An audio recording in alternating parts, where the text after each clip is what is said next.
Hey guys, how's it going? TechSpecs here, hope you're all doing well. So, it's been a full 12 months since Google unveiled their Pixel 4a, and in that time period I've been using it on and off since they sent it to me back in September of last year. So, I thought why not revisit it a year later, as it still offers quite a lot for its price point of £349.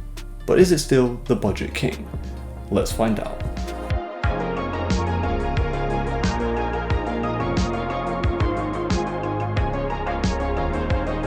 Okay, so the primary thing that I found myself using this phone for, despite normally daily driving an iPhone, is its camera. Pixel phones have a reputation for quality photos, and as I said back in my main review, that reputation is well deserved with the Pixel 4a. From sharpness to color accuracy and dynamic range, it still does an excellent job at utilizing computational photography and getting the most out of the tiny 12 megapixel sensor, to the point where almost every shot you take will turn out pretty great. The bokeh that you can get from close-up shots is unreal, especially when using the dedicated portrait mode, and edge detection rarely ever has any problems for differentiating the subject and the background. As for night mode, the Pixel 4a does a fairly good job at capturing subjects in the dark, but the results can be sometimes a little blurry with some grainy details.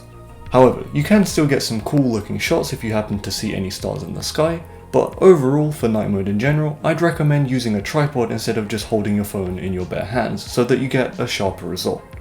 Video quality is also decent. It's certainly not perfect, but I've used it many times for filming B-roll, and it's good enough that you probably would never notice that half of the footage on my channel is filmed on a £349 phone.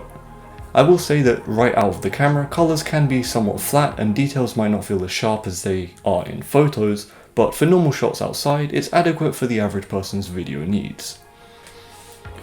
Moving towards the front, the 8 megapixel hole punch selfie camera is alright. It isn't the sharpest quality in the world, and it can also feel like your skin is being smoothened and lightened when taking photos with it, as a result of Google's face detection. But for what it's worth, the results are perfectly acceptable and are fine for anything that you're just going to be posting to social media. Overall though, given that this is meant to be a budget device, I would say that the Pixel 4a has probably got some of the best cameras in this price range, and combined with all the cool features that Google adds, like Google Lens for example, I would say it's the main reason to pick up a Pixel over the competition.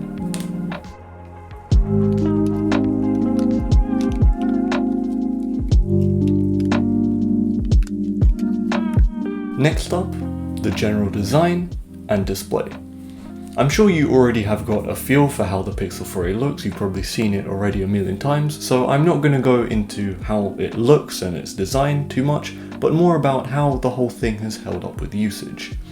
Starting with the phone's body itself, I will admit that the back is pretty easily smudged. I get fairly oily skin, so fingerprints are frequent, especially since it's matte black, but they can be wiped off fairly easily, so there's not really much need to worry here, especially if you're just going to put it in a case. The narrow form factor is pretty nice to hold in the hand, and the two buttons on the side are extra clicky.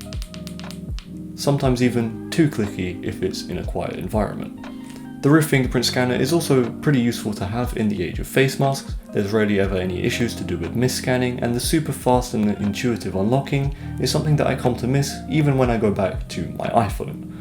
The display is additionally great. The OLED panel is fairly vibrant and can get them deep blacks that we all know and love OLED for, and despite it not getting too bright in direct sunlight with its peak brightness of 681 nits, it still has some other features like an always on mode as well as support for HDR video, which I'm a big fan of. And even though there's a slight chin at the bottom and there's no high refresh rate, I would say that all round, the Pixel 4a's display is pretty high quality considering it's a budget device. And of course, combined with its plastic, playful aesthetic that's super minimal, the Pixel 4a is probably one of my favourite designed phones out there.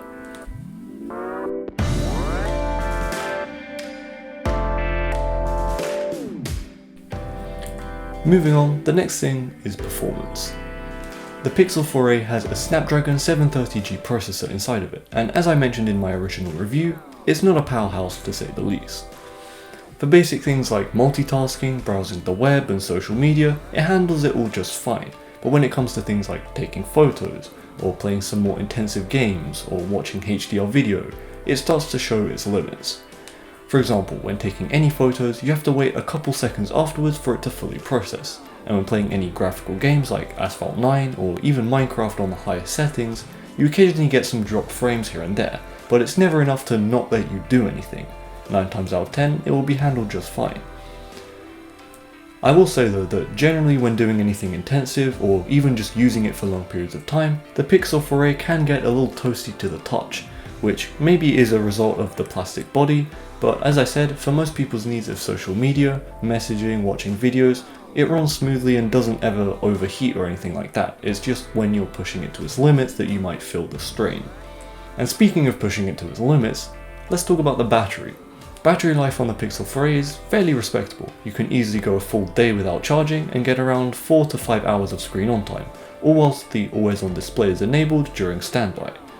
Along with the 18-watt fast charger included in the box and the adaptive battery optimizations that Google implements in software, there should not be many issues with this phone dying on you or you having to wait for long periods for it to get back up to full. And the 3140 mAh battery should definitely remain effective at retaining charge over the years to come.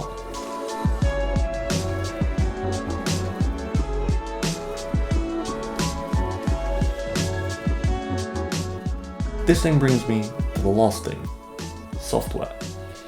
Other than the camera, I would argue that one of the main reasons to get a Pixel over any other Android phone is its software. From Google Lens in the camera app, to the now playing song detection, to the tight integration of Google Assistant in the bottom corners, you can really tell that Google cares a lot about giving its users new and exclusive features.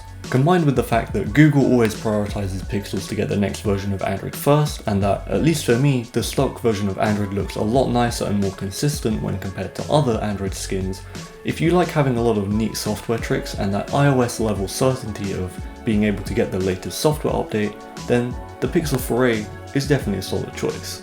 And so when you put all of these things together into a package that costs £349, or even less now at as little as £250 in some places, you are getting a lot for your money, considering that many other budget smartphones out there always have at least one thing that's wrong with them, be that a low quality camera, a low quality display, a bad battery life, or a design that just sucks. Poco phone. So for that, I still think that the Pixel 4a is the budget smartphone king a year after its release, and I definitely cannot wait to see what Google does with its upcoming Pixel 5a, if that's still happening, and the Pixel 6, which will hopefully bring the Pixel lineup back to its premium status. But what do you think about the Pixel 4a? Do you think it's still the budget smartphone king, or is there another brand that you think does it better? Make sure to let me know down below in the comments. And that's about it for this video. If you enjoyed it, be sure to give it a thumbs up, and if you're new here, make sure to subscribe as we're now 3/4 of the way to 1000, which is completely insane, so it would be greatly appreciated. This is TechSpecs here, and I'll see you guys next time.